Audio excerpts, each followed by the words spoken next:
Hey guys, Cody Moose here, and today I'm going to be unboxing a Generation 4 Mommy and Baby elephant set.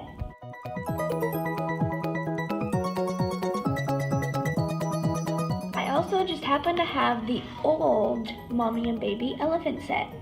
Let's tear into it.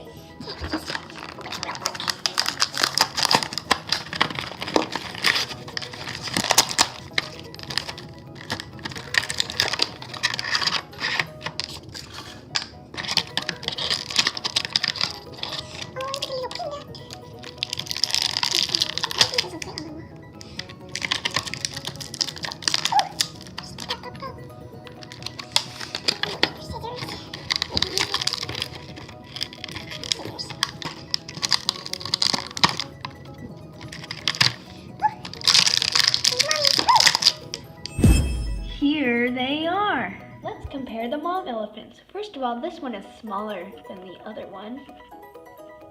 This one has more details, such as the toes are painted and the line on the head. This one doesn't have any of that. This one is also much glossier than this one. And let's start comparing the babies. This one is way smaller, and this one looks like the mom, while this one is a completely different color from the mom. The accessories it came with were a pink hat, a basket, and a peanut. Please subscribe if you haven't, and thanks for watching!